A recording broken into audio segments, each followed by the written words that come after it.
What's going on, draft fans? Welcome back to Cover One, the NFL Draft Podcast. I'm Russell Brown. With me, as always, DP Damian Parson, my man. How we doing on a Wednesday night? Doing good, brother. Doing good. We're halfway through the week. We have some great games coming up this weekend that we'll talk about on Friday evening. But I'm excited, for the week, man. Our Cardinals are 7-0. Yeah. Hitting tomorrow night against the Packers, who are going to be down multiple players due to COVID positive test, which sucks because I was expecting that one the great game. But yeah, man, I'm good right now, brother. Yeah, no, I'll be honest. I'm a little disappointed that Davante Adams probably isn't going to play as a fantasy owner. And while your team is trending in one way at 7-0 and probably going to make the playoffs, possibly win the NFC West, my team is trending in the opposite direction at 0-7 and is still solidified as the top pick of the draft for 2022, my Detroit Lions. But it is what it is. I mean, $57 million in dead cap money, poor quarterback play by Jared Goff, not really any weapons around him outside of DeAndre Swift, TJ Hawkinson, and at times Jamal Williams will do that to you. At times you lose your starting left tackle, you lose your starting center. It's just all bad. I mean, Evan Brown is the starting center, and I will say he's been impressive through what I've seen, but at the same time, it is one of those things where the Lions are just doing what they've always done my entire life, and that's suck it up. And that's why I'm a draft guy, because it's always draft season here in Metro Detroit. So today's show is going to be a little bit different. The last couple of audio shows that we've done, what do we look for in a specific group of prospects, from cornerbacks to quarterbacks to wide receivers, etc. And I wanted to just kind of take a different approach, kind of chill out, pour myself something cold to drink, and talk a little ball and throw a couple of questions up there in regards to a couple of different prospects and kind of see where the night leads, right? And what kind of answers we get, because I think it's always a good feeling out process for us as colleagues and coworkers and guys that are doing so much draft stuff for us over at Cover One, to really see where our heads are at. Are the stars maybe aligning? Are we going in kind of like the intro here? The Cardinals are going in one direction, the Lions are going in another direction. How, am I going in one direction and you're going in another direction, right? So I just, I want to see kind of how it goes. But also with this, I mean, I want to reassure to people that our boards, before the show you were talking about, are you going to drop a top 25, a top 50? How much do you want to release yet going into kind of the fall and into the winter months here? But also I want people to know that we're not going to be the same. You're going to have a different, prospect number 3 or 4 on your board. Player number 15 is going to be different. You're going to view player X different than I view this guy. And it's cool. So when I say, like, are we trending in the right direction, or are we going in opposite ways? I don't mean like we're going to be completely even and equal on every single player that we discuss possibly here on the podcast, or really ever on the podcast. So is this all cool? We all gravy here? You got anything you want to add Absolutely. before we jump into some of the topics? No, man. I'm just ready to get going. No, I'm with you. I agree wholeheartedly. That's what makes this pairing so special, man. We think alike and different at the same time. This is very true. And, we're going to be breaking down some film here probably, I don't know, pretty soon. I mean, I don't know. I never set dates on things because Yeah. things change, life happens and whatnot. But I like to start pre-planning some things. And we started talking about a couple of different players. So I'm pretty excited to get on some different apps for us, especially over at YouTube on the Cover One YouTube page, which if you guys have not done so yet, you need to subscribe to the Cover One YouTube page. There's a tons of great content. You can join 12,000 other followers and subscribers to the page and stay up to date with everything NFL draft from your boys here. Because we're going to be breaking down some players, and it's going to be a lot of fun. We're going to probably start with a specific quarterback. We're going to move into a couple of other players, but let's get into the topics because I'm rambling on. And as we were talking about, some of the players on your board, and you've kind of been tweeting out about a couple of different players, and as have I, who's been the biggest riser so far for you through your studies for the 2022 NFL Draft?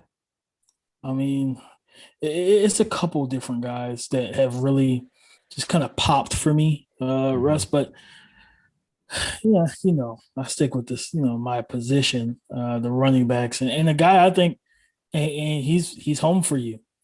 That's Kenneth Walker. I Mm-hmm. don't think there's probably a bigger riser right now for me than Kenneth Walker coming into this season, relatively unknown for a lot of fans, and not really on the radar in terms of scouting.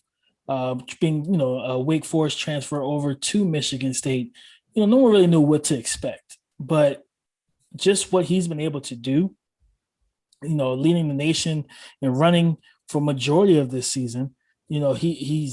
He's just been incredible. Heisman candidate, like everything that he has done this year. And don't get me wrong, I do like the quarterback play somewhat, but he is the straw that stirs the drink. Mm-hmm. And what I mean, and you look at he has two 230 plus yard games. Two more. He has four games rushing over 100 yards. Kenneth Walker right now, almost 3 yards shy of 1,000, average almost 7 yards per carry, 9 rushing touchdowns. I wish they would throw the ball to him more because I think he can be a weapon in that regard. The way that he moves in space, his ability to cut, his ability to pretty much play off the leverage of the defenders. I want to see him used more in the passing game because I really think he could be a dual threat in that regard. But somebody's going to get an RB1 or a top, a lead back for their backfield in the NFL when they draft him in April. So he's probably right now, not even probably, he is my biggest riser because again, he wasn't even on my radar from a running back standpoint or the draft prospect standpoint. And I'm not gonna lie, that first game where he went nuts against Northwestern for 264, I was like, okay, but I'm a guy that's not a prisoner of the moment. I'm like, we'll see. And then, he, pretty much didn't really play too much against a young style. I'm not sure which college that is, but it's week 2. But then against Miami, he literally almost a 200-yard performance. And I'm like, okay, like this guy is okay, so he's good, okay. And then West Kentucky, Rutgers, where he goes off, and even tough sledding against Indiana, but he still was fighting and pushing and churning, and it showed just the grit that I wanted to see from a running back. So Kev Walker's my highest riser right now. No question about it. I'll be honest. I'm very blessed to be watching him every single week. I mean, some people don't always get to watch every Michigan State game because they're watching other games or whatever. But it's on religiously in my house every single Saturday. So I've been very fortunate to watch him, and he's been cream of the crop, man. I mean, no disrespect to guys like Kaiir Williams and Brees Hall and Isaiah Spiller, et cetera. I mean, those guys are very talented. They'll very much compete for a top running back spot on plenty of boards. But Kenneth Walker should be up near the top, if not at the top, for what he's been able to do just with his size and really his first year. But to go in a different direction, for me to be a little bit different, I'm going to go. I have 2 players. I'll go with the first one. I'll turn it back over to you because I know you said you had kind of a couple of other guys. So we'll throw those names out there as well. But I'm going to go with an offensive tackle, and you've talked about him enough. It's now my turn. You were on him first, man. I'll be honest, and that's Ike Ekwanu. Ekwonu. Ekwanu. And he is their, NC State starting left tackle, listed at 6'4", 320. Some people, I know, you even told me, some people are saying he could move into guard. I'm a firm believer, if it's not broke, don't fix it. And the nastiness that this guy plays with is just tremendous. I mean, it's the stuff that made you so excited about guys like, Mekhi Becton and Quentin Nelson, and those guys were top 10 picks. And I really think that even though Evan Neal is there and he's a freak athlete, and I'm not going to downplay what he's been able to do, the versatility is there. He's played 3 different positions at Alabama, from guard, right tackle in 2020, and now left tackle in 21. I think Icum can do the exact same thing for really any team that wants to draft him. shades of Tyron Smith to me. Maybe doesn't have necessarily that elite length that he does. We'll see obviously what the arm length checks out to be because, or I should say the wingspan and everything else. But I mean, Tyron Smith's arm length was like 36 and a half. If you're comparing that, I mean, okay, maybe he's not that freaky of an athlete, but at the same time, I mean, what he's able to do, throw guys out of the club and just consistently do it. And I haven't really watched a ton of the all 22 yet for 2021 because it hasn't come in yet, but as far as the broadcast views that I've seen, I mean, I'm very impressed with him. And I genuinely think that there's a good chance that he's going to be a top 10 player on my board just once I get to that all 22. I'm not even going to, fake anything and be like, yeah, no, he's all, he's number 4 or whatever on my board when I genuinely haven't watched all of his tape. But just from what I've seen, there has not been an offensive lineman that has impressed me more than him. And, this summer I started with guys like Evan Neal, and I went to guys like Tyler Lindenbaum and Zion Johnson out of Boston College and Sean Ryan out of UCLA. And I mean, the list goes on, but not once was this guy really on my list. Was his teammate on my list? The center, Grant Gibson? Absolutely. But Icom is just a different animal, man. And I really think he's going to go a lot higher when it's all said and done, unless there's something that happens. But just an absolute freak. And I love seeing him in the box. I mean, he's just that type of guy you want in the phone booth, man. So I'm sure you would concur as well. He's one of those offensive tackles that just moving upwards. Oh, without a doubt, man. And I loved everything I saw from him. And the main thing I wanted to see was him just be a little cleaner, not even a little bit, but cleaner in the pass pro. And he's getting there. And that's the fun part about it. What? Because the run game, he's going to move you. He's going to move guys out of the way, throw him out of the club. He's a physical bouncer-esque type of blocker, and he has that nastiness in him as well. So I'm a big fan. I think a team that needs an upgrade, not just physically, talent-wise either, but from an aspect of attitude and just culture on the offensive line, he's going to bring that. Also, it's just those extra intangibles. One of the guys another guy that I was looking at, that really rose for me. I mean, I believe he's an Ohio State transfer to Alabama, Jamison Williams. Bro, he has 35 receptions, 710 yards, 6 touchdowns for a whopping 20 yards per reception. He's their big play threat. Probably the more well-rounded receiver, in my opinion, is John Metchi, who is the elder statesman over there from last year. He's kind of developed his game into just a pure 3-level type of guy, while Jamison's that big play, quick strike. He gives you the run after catch. He gives you the deep ball one-on-one. 6'2", 190. He has the frame, the length, the weight, the height, the speed. He is a freakish type of player. And offenses that need to add receivers.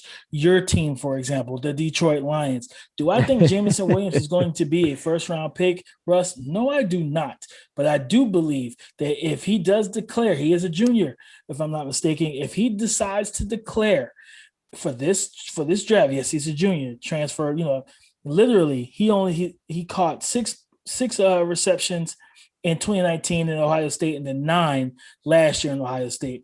He has 35 this year, more touchdowns, more yards, more receptions, all that good stuff. And I mean, of course, it's hard to break that Ohio State is becoming one of the best recruiting teams, programs in terms of wide receivers. They are loaded at that position. So I don't blame him for transferring, Russ.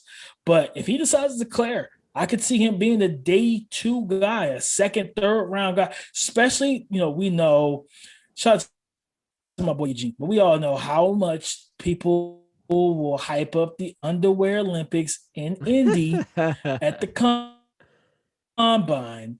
If he goes out there at 6'2", 190, busts a 4.35, jumps 39, 40,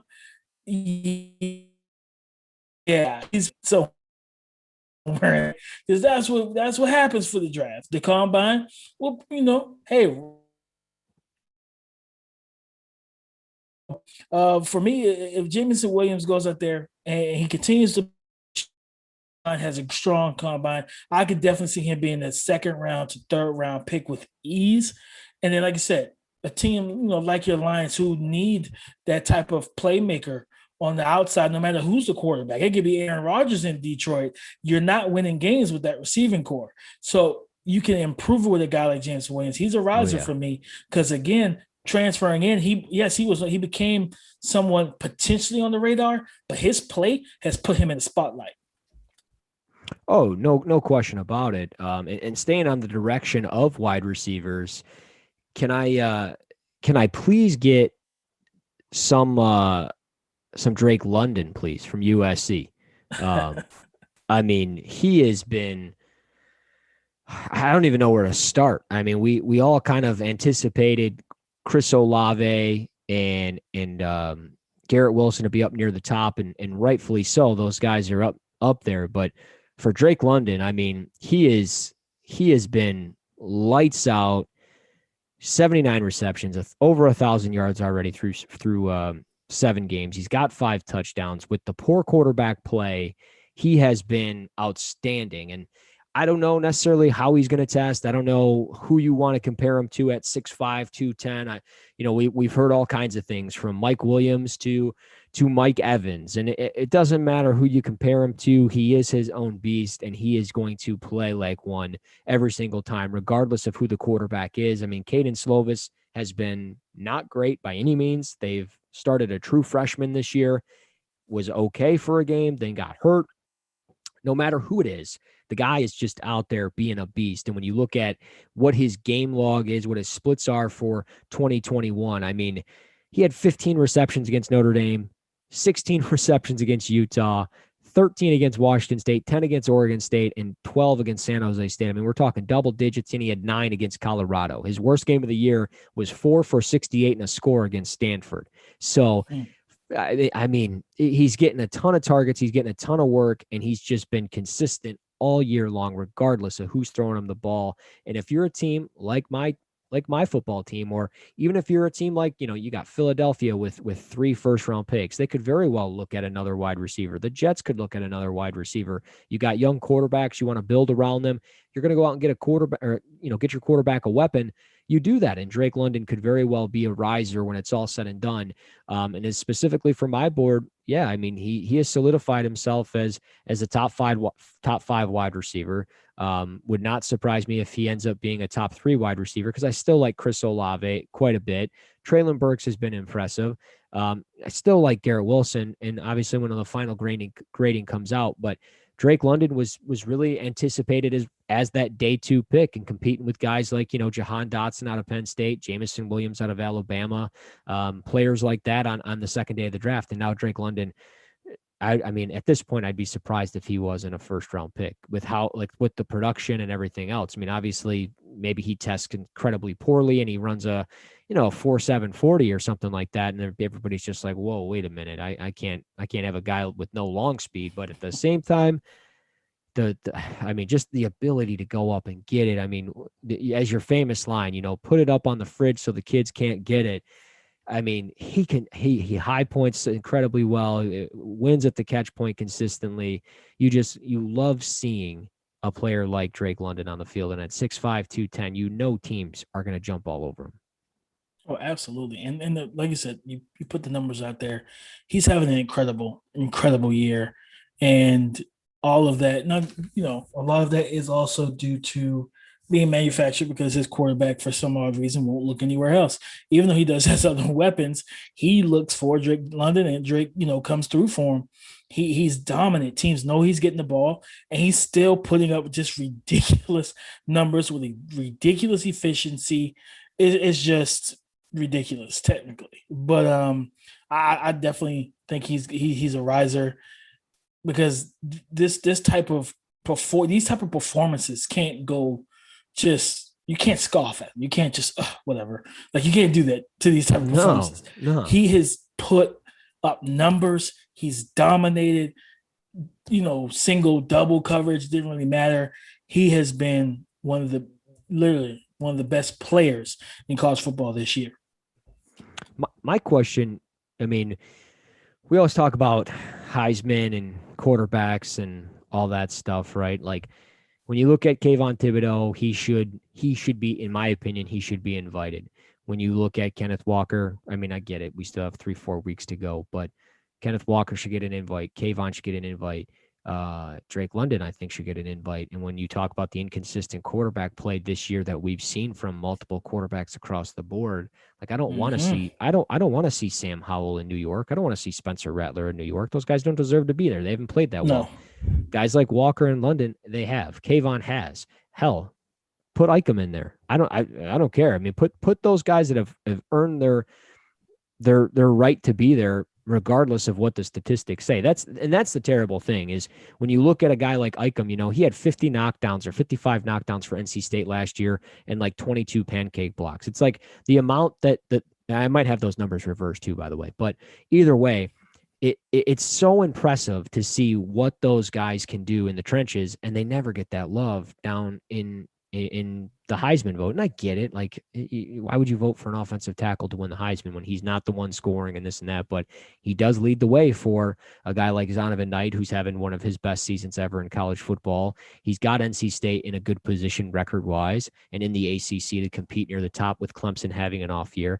But anyways, I digress on the whole offensive lineman for Heisman stuff because, I mean, I'm going to be honest. I'm a fat guy at heart. I like the big ugly. So, anyways, most underrated prospects so far, unless you have another riser or two that you want to add, feel free. I would throw out Charles Cross for me. I mean, I know that people had him in the first round. I didn't really watch him closely last year, but I have watched him a bit this year live and then on the All 22. He's impressive. He's impressive, man. In pass protection, I love him. And I think, you need a blindside protector. He's 6'5", 305. He moves. He's technical, long arms, knows how to anchor and hold his own. He can maybe get a little stronger as well, but that's fine. Former 5-star recruit. Five, I think 3-star actually. But he was 3-star early in 2018. Then he became a 5-star in 2019. But just watching him, man, especially against Alabama, I was like, man, this guy is going to be, he's going to make some money in the NFL. Some teams need a left tackle, and I'm fine if and like we always talk about, get the best five on the field for your offensive line. If he's not part of your best five year one, that's cool because you got your gem that you can legit just you nurture him, and then year two he takes over. But I really like what I've seen from him, especially in pass pro. I want to see him be a little bit more physical at the point of attack in the run game, but he's definitely a riser for me. And what is, in my opinion, a pretty good offensive tackle class. No doubt about it. No doubt about it. I mean, he's been incredibly consistent, just from what I've seen. And I mean, you look at that size and you go, yeah, I mean, that's an NFL offensive tackle right there, whether he plays left or right side. I don't think it'll really matter, but it's crazy on how good I think this offensive tackle is starting to shape up to be completely honest. From Evan Neal up at the top to Ichem to a guy like Charles Cross. You add one of those guys from Ohio State and Nick Petit-Free. You've got Sean Ryan. You've got Alec Anderson from UCLA. Both those guys are pretty solid. I mean, the list continues to go on. And even when you go into the interior part, I mean, Kenyon Green leads the way. Tyler Lindenbaum's in there. But most underrated prospects so far, I'll start with a cornerback. I don't watch a ton of corners normally up until closer to the combine. But one guy that has been on my radar since last year, I tweeted about him, I think back in like January of I guess I should say earlier this year. But I watched his tape from 2020 during that part, and that's Garrett Williams, the corner out of Syracuse. This kid, 5'11", 189. I think when you look at Syracuse over the last couple of years, I mean, Melifanu was there. They had another kid that went actually undrafted, unfortunately, but they've had some talented defensive backs over the last couple of seasons, and Garrett Williams is kind of the next man up. And he was a redshirt freshman last year, so he's a redshirt sophomore this year. He had 64 tackles and 10 pass breakups and 2 interceptions a season ago. This year, only 32 tackles and 6 pass deflections, no interceptions. But when you watch him, I mean, he looks like a relatively smooth athlete, one of those players that should be not necessarily up near the top of the draft, but I think when you look at one of those day 2 potential risers, if everything goes well for him, because I think with corners especially, you look at how good can they test, what's those numbers look like, and if those boxes get checked, then those players start to rise. And I think that's going to be the case with a guy like Garrett Williams, who I think from what I've seen has been fairly impressive, and I think he could be one of the more underrated players that we've seen so far. Yeah, I you brought his name up before. I cannot wait to watch him because you've spoken highly of him. So I'm definitely interested in seeing this game. I think an underrated prospect, man. And there's different guys, at different positions, of course, but I'm gonna go with I'm gonna stick with corner actually. Darian Kedrick, the Clemson transfer to Georgia. They have one of the better corner duos in the nation right now. I love his ability to fit multiple schemes. He could play man, he could play zone. He doesn't mind getting in the face of receivers. He's actually a former receiver, so that helps him. Anytime I see that, I always think about how that helped. Not Isaiah, but Richard Sherman, how that helped him. Because he knows the routes, he knows what the breakdowns look like. He kind of can tell. When you've played both, you kind of can tell when the guy's counting his steps, and because some guys do that. You could literally see it. Well, as you're watching them, that they're kind of counting their steps. Okay, I'm supposed to break at 6, and they're just kind of running it, and they're counting it. Okay, 5 and then 6, they break off on their route, and you kind of know those things as a former receiver or whatever the case may be. So I think that's going to help him a lot. He's got the size. I believe he's about 6'6". So he's got the size and the length. And I just think he's a team that's looking for, and I'll be honest with you, a team like the Seattle Seahawks. I think because their secondary has been an issue since they, got rid of the Legion of Boom, basically. Since since that group, pretty much imploded and everything, guys were traded, guys were, retired, whatever the case may be.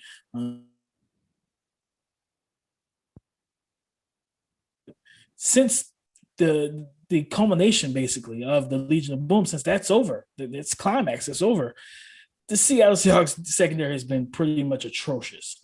And Darian Kedrick is a guy that in day 2 that you can grab, 6 foot, 190, and he's built well. He plays well. He carries vertical routes well. He reads route concept. He can play man and zone. And for a team that likes to play a lot of off coverage and zone, he fits well. Definitely a player that I'll be writing down. I haven't watched a ton of them, but I like that you suggest that a team like Seattle would be a great fit for him, because I think and we've talked about it before on the pod. I think that's always something that kind of gets lost in transition or looking at a player where they fit in the NFL, right? Like we don't always know what their exact responsibility or technique is supposed to be on every single snap. We can guess, we can suggest what it should be, and we can break it down the best of our abilities. And I think we all do a relatively fine job across the draft community.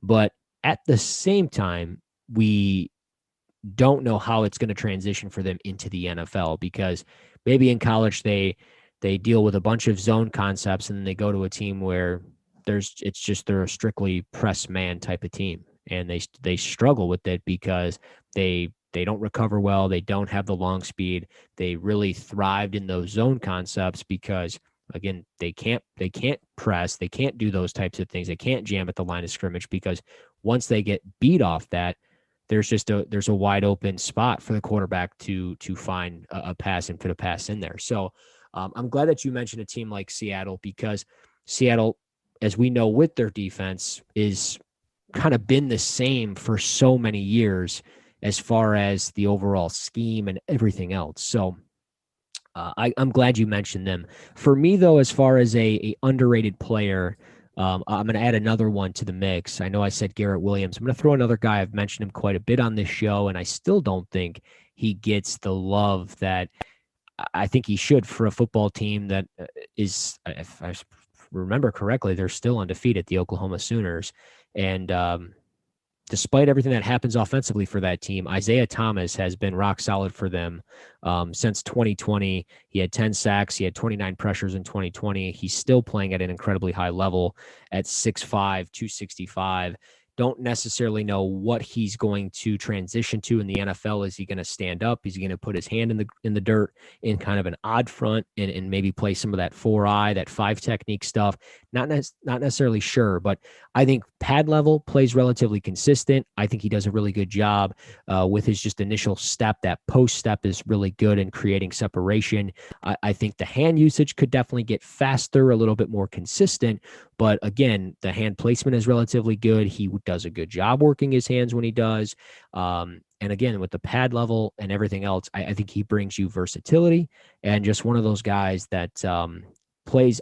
I truly think plays a little bit bigger than he's actually listed as. So when you see him at 6'4", 265, you're like, wait a minute, what? But then you actually watch him play and you're like, oh, okay, this dude can ball. So I think he's been really consistent so far this year, and just somebody that gets kind of overlooked because, I mean, yeah, it's a very deep edge class with Kayvon, Karlaftis, Hutchinson, Drake Jackson. We've mentioned Adam Anderson quite a bit, but I think kind of in that second to early third tier, Isaiah Thomas should be up there as well.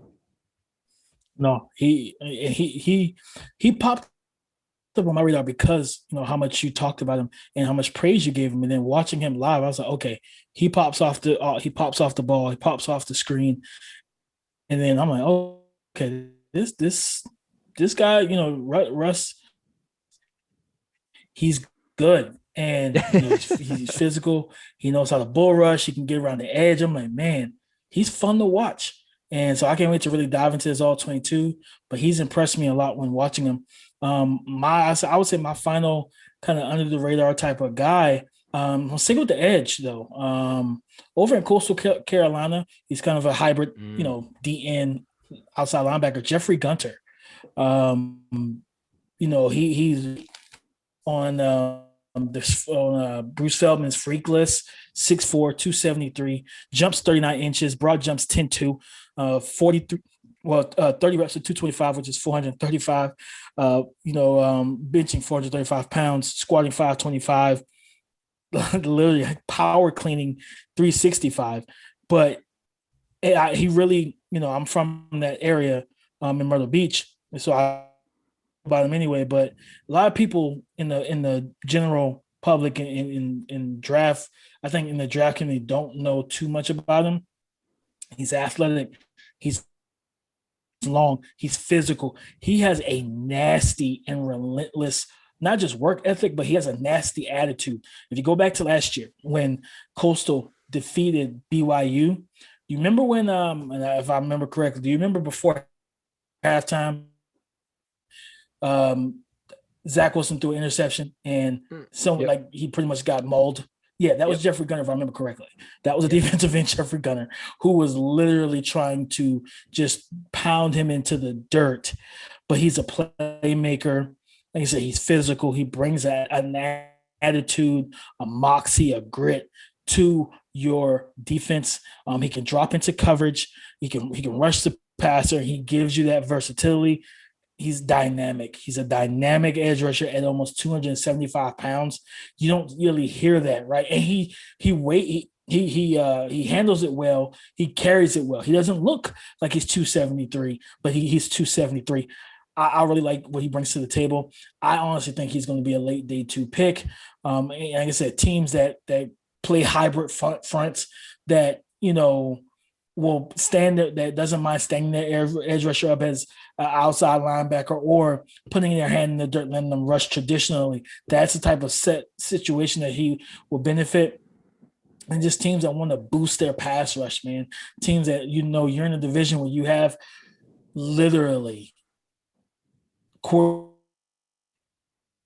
to throw the ball. Like you can see West, all the quarterbacks in that division can throw the ball, except for San Fran. They don't know what they're doing. So they don't really have a passing game right now. So they don't know what they're going to do or what they're going to look like in the next year. So it'll be Trey Lance's show by then. But still, yeah, he's a threat. So you need someone dynamic and explosive off the edge with power, with length, with freakish ability to help corral him and funnel him back into the help. So Jeffrey Gunner from Coastal Carolina. Well, it's funny. You mention teams that, you mentioned a late day 2 pick, teams that are looking for a hybrid edge that can do multiple things, especially those teams that have the multiple, fronts, the multiple fronts up front and everything else. And the first team that came to my mind was the New England Patriots. And the player that came to my mind as a late day 2 pick, and I know he was actually an early day 3 pick, but Trey Flowers, he's gone. Yep. He's in Detroit now. It hasn't been. It hasn't been great. I mean, Chase Winovich has kind of flashed at times, doesn't have that consistent role. They could use a guy like that, and it would not be surprising with how they stockpile mid-round draft picks if he ends up being that mid-round pick for them. I can see it. So we'll see. I mean, I think we'll have fun circling back to these episodes when we get to official draft season, or draft day, I should say, and these picks start coming out. So we'll keep an eye on that. Maybe we'll create like a Google sheet or something like that and keep track of some of these predictions that we come up with and see. I like it. I like the idea. And see if we write down the episode, so it'll make it easier for us to find it down the line. But biggest riser, most underrated, those are done. Let's go with a fun one. Most technically sound prospect so far that you have watched. Man, and it's a couple guys that fit this mold. Don't steal. And I'm going to go with Aiden. I'm going to go with Aiden Hutchison, man. Just his handwork, understanding leverage, knowing how to stack, peek, shed against the run, keep, double hand swipe, knows how to kind of, swipe and rip, grab and rip, I think so, the push pull or the rip pull. Like he has so many different moves in his bag, but he's so technical. And a lot of times that comes from the fact that, yes, and he was number 2 on Bruce Feldman's freak list, but, he's not Myles Garrett, right? He's not, box jumping 50 inches on a vertical. He's not running close to a 4.4 in the 40, not that I know of, at least. But at the same time, when you're not that elite athlete from just that type of realm, being technical is the way to be. And while he is athletic, he is a freak. He's technical, and he's like, to me, he's arguably the most technical guy I've watched. I know where you're going. He's my second choice. And I will probably, also mention Charles Cross, who I talked about earlier. Watching his pass sets, it's just beautiful to me. I feel like it's so technical. He's so sound and so crisp. But Aiden Hutchison does everything well for me. Set the edge, rush off the edge. You can kick him inside. He does so many different things. I've even seen him drop in coverage. He just looks the part. He plays the part. He is the part. Aiden Hutchison. I mean, it's going to be hard for me to disagree with that as far as an edge rusher that is just so talented, and Aiden Hutchison, who is rightfully so in that top 5, especially top 10 conversation of players in the country and in the draft. But I'm going to go with a guy that I think should be in the top 10, top 15 conversation, and that's Tyler Linderbaum out of Iowa. I think when you look at just the overall center position, sometimes it gets no value whatsoever. But when you look at recent history in the NFL, we've seen run after run on numerous drafts where we see centers go in the first round. Ryan Kelly from the Colts, when he went, we saw back-to-back picks with Frank Ragnow and Billy Price a few years ago. It's constantly happening where centers are going in the first round. Tyler Linderbaum is going to be one of those guys. And despite being 6'3", 290 listed on the website, I hope he checks in at like 6'3", 305, plays similar to like a Garrett Bradbury for the Vikings.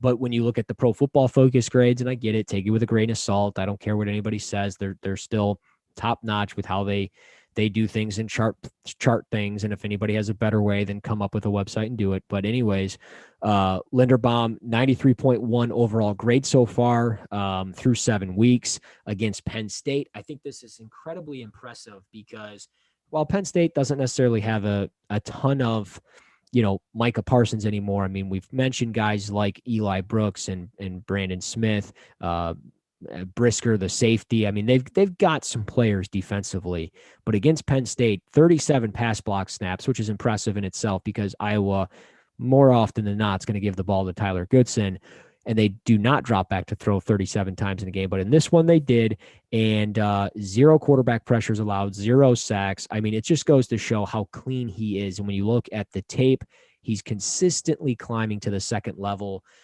so smooth in space. He does a tremendous job, I think, resetting his hands for a player that I am sometimes critical with the weight. I mentioned 290, would like to see him get up to 305 like Garrett Bradbury. He does a great job resetting his hands on the chest plate. He does, again, a great job climbing to the second level. There's no wasted motion. Sometimes you'll see offensive linemen run like they just got, like they're a toy and they just got out of the box. You know what I mean? And like they're like, they don't know how to work. They don't know how to do anything. And with Linderbaum, he is spot on with everything that he does. And when we look at interior offensive linemen, like some of the centers I've mentioned, even guys like, Quentin Nelson, even some offensive tackles that went in the middle of the first round, guys like Garrett Bowles and stuff like that over the years, we got so excited about how aggressive they play and how athletic they are.